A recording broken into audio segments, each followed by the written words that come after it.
Anda. Halo. Apa kabar? Halo. Iya, sehat. Sehat. Iya. Oke, gimana hari ini? Biasa aja. Biasa Ya aja? maksudnya kayak biasa aja gitu. Kayak biasa aja. Oke.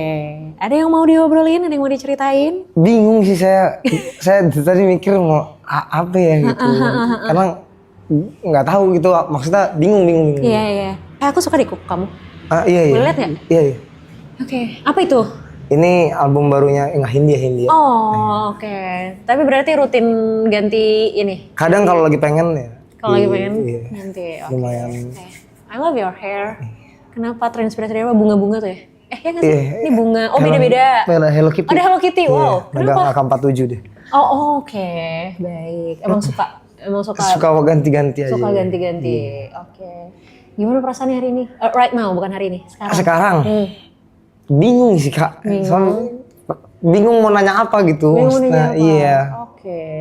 Tapi padahal tadi tuh waktu pas jadi sebelum mau kesini, aku lihat kayak dimention kan gitu bahwa hari ini aku bakal datang sini, terus banyak komen, terus tiba-tiba banyak yang DM aku juga, terus katanya, oh Aloy harus datang sih, Aloy harus ketemu gitu. Kenapa orang-orang nyuruh kamu ketemu aku? Sih nggak tahu ini. Aduh, bingung sih, beneran bingung sih. Oke. Pengen nanya apa juga nggak begitu. Ya kayak ya udah aja gitu. Iya. Kayak misalkan ada apapun kayak lebih ya udah gitu. Oke. Nggak apa-apa sih kalau misalnya memang lagi nggak ada yang mau ditanya. Kalau lagi nggak ada yang dirasain juga nggak apa-apa juga, nggak usah dipaksain. Kalau gitu kita ngobrol biasa aja lah ya. Iya. Oke. Loy. Oke. Apa yang Aloy bisa ceritain? Apa yang kamu bisa ceritain tentang diri kamu? Tentang diri. Apapun. Tadi udah dikit tuh gitu kan, emang suka gonta-ganti warna rambut, suka berekspresi dengan cat di kuku gitu loh. Apa lagi selain itu? Selain itu ya? Yes. Aduh, bingung banget kalau ditanya. Bingung sih Kak kalau ditanya kayak misalkan saya dirinya apa, maksudnya dirinya apa ya. Ya kayak gini aja gitu. Oke, kalau gitu senyum kita nggak ada pikiran. Senyum nggak ada pikiran. Iya, maksudnya kayak kosong aja gitu maksudnya. Oh gitu, emang nggak pernah stres? Mikir, tapi lebih ke ya tadi sekali lagi lebih ke mikir sendiri aja mungkin ya kayak. Ya selesai sendiri mungkin kayak ya udahlah gitu cari. Emang biasanya yang dipikirin apa aja? Terakhir tuh tadi misalnya mungkin hari ini ada hal yang lagi dipikirin banget gak? Tapi kalau mikir sih lebih ke ini ya kayak, kalau mungkin mikir ya kayak kemarin-kamarin,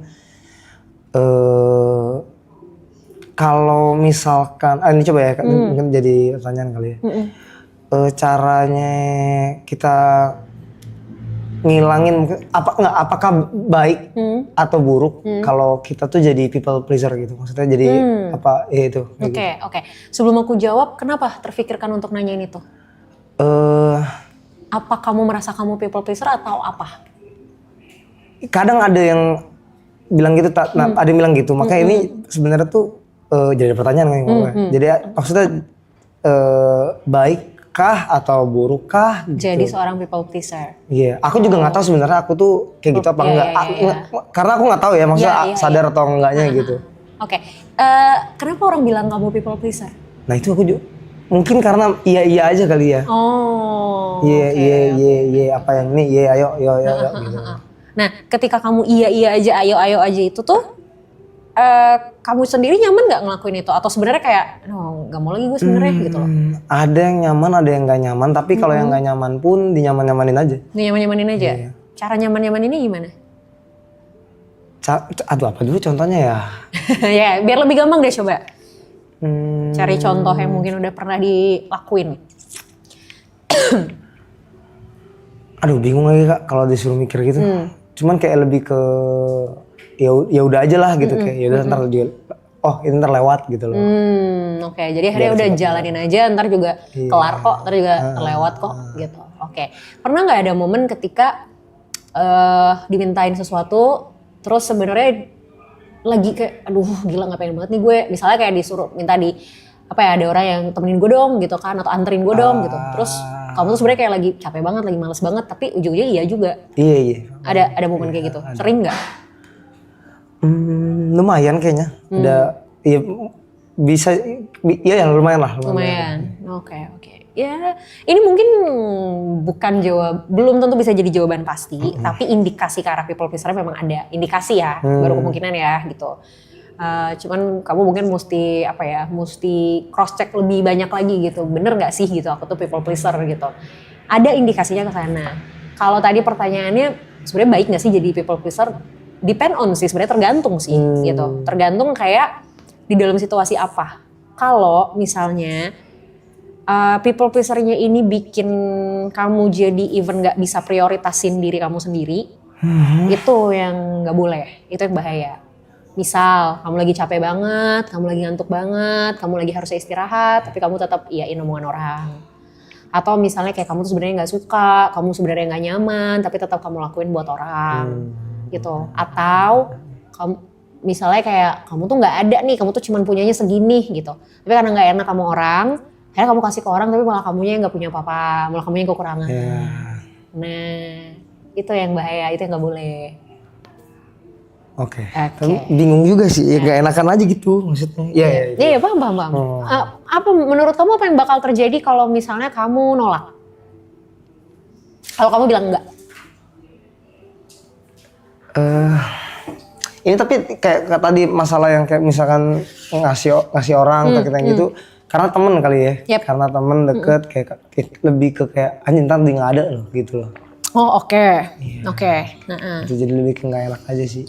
Kalau kayak ke sendirinya lebih ke oh yaudahlah ntar juga. Ntar sekali gitu ntar juga lewat lah yaudahlah gitu. Oke, hal-hal kayak gini pernah terjadi ke orang lain nggak? Misalnya yang mungkin nggak terlalu dekat.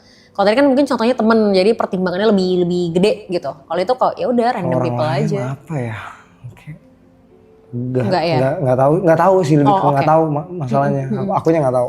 Oke, berarti mostly kejadiannya kalau ke teman. Mungkin iya, mungkin bisa jadi ke teman. Pokoknya intinya nggak sadar aja mungkin. Iya. It's okay. Biasanya emang people pleaser tuh kayak ya udah jadi kayak apa ya, defaultnya tuh iya gitu kan.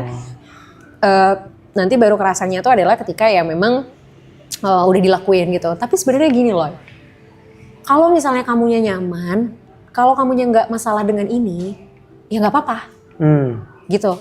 Ada orang yang ini tuh harus diubah ketika memang dia juga sebenarnya mengeluh gitu dengan kondisi ini, gitu. Jadi kayak dia iya, tapi dia ngerasa, aduh, gue tuh nggak bisa, gue tuh capek, gue tuh ini, tapi di belakang tuh, ngedumel sendiri, misuh-misuh sendiri. Paling gitu tuh. Nah itu, dia terus dikurang-kurangin itu tuh sebenarnya.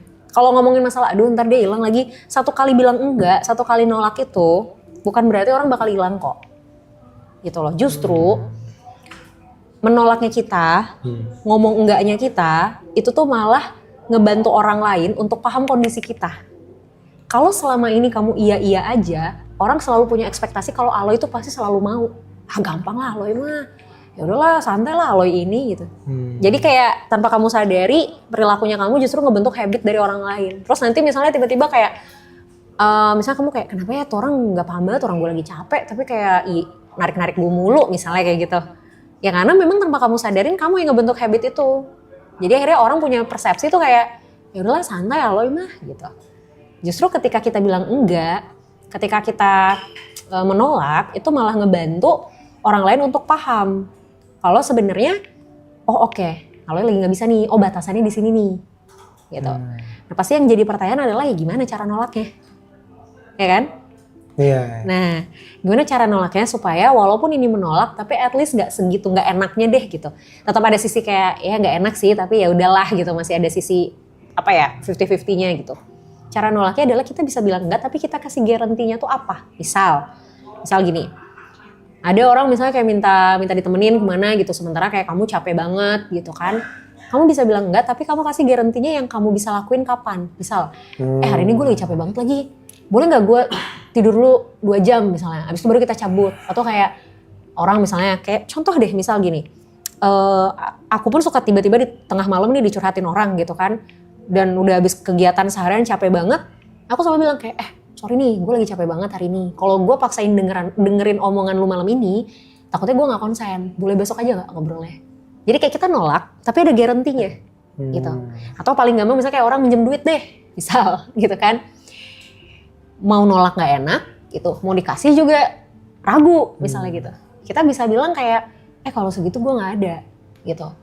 Gue bisa bantunya segini. Nah, itu mungkin teori umum lah. Banyak orang mungkin udah tahu gitu. Kalau masalah teknis oke gitu. Tapi kayak tadi misalnya masalah nolak ajakan teman minta tolong ini nolaknya gimana kayak gitu. Nah, mungkin bisa kayak gitu yang dilakuin. Pelan-pelan. Gitu. Dan sama satu mumpung tadi ada kayak muncul dari teman-teman juga. Kan tadi bilang kan dari live ini kan exposure gede dan lain-lain. Nah itu tuh kenapa aku seneng Kak, bersyukur sebenarnya dengan dikasihnya dari timnya Bang Rap dan semuanya gitu ya. Tapi kenapa banyakan takutnya gitu? Terkait. Aku nggak tahu takutnya tapi. Terkait exposure yang besar ini. Iya. Oke. Yang kamu rasain apa? Langsung merinding aku anjing. Oh ya? Gitu. Kenapa ya Kak? Nggak tahu sih, takut aja gitu. Iya. Gini, satu hal yang aku notice ya gitu. Ketika semakin banyak perhatian datang ke kita, exposure yang besar ini kan ngundang banyak perhatian dong, otomatis kan. Semakin banyak perhatian yang datang ke kita, pasti demand-nya akan semakin tinggi. Masalahnya, nggak semua orang nyaman dengan demand. Nggak semua orang nyaman dengan tuntutan, gitu loh. Jadi bagus, exposure-nya bagus, orang mengapresiasi. Tapi semakin banyak yang mengapresiasi, itu kan somehow jadi beban semakin tinggi buat kita. Misal, kamu ujian, dapat nilai 100 misal, terus dipuji-puji nih gitu sama orang tua, wih keren banget Aloy, pinter banget dapat 100. Oke, satu sisi diapresiasi, tapi gimana kalau misalnya di ujian berikutnya nilai kamu 60? Kira-kira apa yang bakal terjadi? Tahu, tolong apa gimana? Nggak tahu. Ya pasti kan apresiasinya beda dong, nggak mungkin sama kayak nilai 100. Dan bisa jadi ketika kamu dapat nilai 100, terus kamu diapresiasi sama orang tua kamu, besoknya mungkin kamu akan berusaha untuk gimana caranya gue tetap pertahanin nih nilai 100 gue. Ya kan? Atau minimal kalaupun turunnya nggak jauh-jauh banget. Jadi apresiasi ini, atau even kita ngomongnya konteksnya exposure, itu satu sisi kan memang ngasih sesuatu yang bisa memotivasi kita. Tapi ketika sudah terlalu banyak, itu tuh secara tidak langsung jadi beban sebenarnya. Bahwa, berarti gue harus terus begini nih. Berarti gue harus lebih baik lagi nih, tanpa disadari.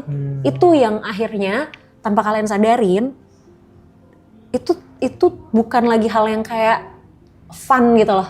Itu malah jadi kayak lebih takut lagi gitu. Iya, lebih ke nggak enak aja gitu ntar kalau nggak sesuai ekspektasi orang. Nah itu jawabannya. Karena kalian menyadari ya makin tinggi exposure-nya, makin tinggi perhatian orang-orang, makin tinggi ekspektasi orang-orang. Kalau ekspektasi udah makin tinggi, kita kan jadi seolah dituntut untuk melakukan sesuatu yang lebih tinggi juga. Itu ininya. Makanya kenapa ya sama kayak tadi yang aku bilang sama Arab ya, mungkin sesekali harus melihat ini sebagai sesuatu yang ya udah datang aja, bukan sesuatu yang kayak harus dipertanyakan, bukan sesuatu yang kayak harus dipikirin, wah udah gini, wah ini berarti apa lagi, wah ini berarti apa lagi, gitu. Ya udah datang, oh ya udah selesai, gitu. Kayak orang habis kayak kita parkir misalnya, kita kasih uang parkir, tukang parkir ngomong makasih, ya udah makasih, ya udah biasa aja. Bukan berarti besok kita parkir misalnya harus bayar dengan jumlah yang sama lagi gitu. Atau contoh misal kayak kita ngasih ke abang yang buat kalau kita di perempatan Pak Ogah misalnya gitu. Kita kasih 1.000 misalnya. Terus makasih Bang gitu. Ya bukan berarti besok kita harus kasih 2.000 gitu loh. Bisa aja tetap kita kasih 200 atau 500 gitu. Oke? Oke. Thank you, Loy. Oke, makasih. Sama-sama dengan senang hati. Terima kasih banyak. Sambil ya? Ambil lah.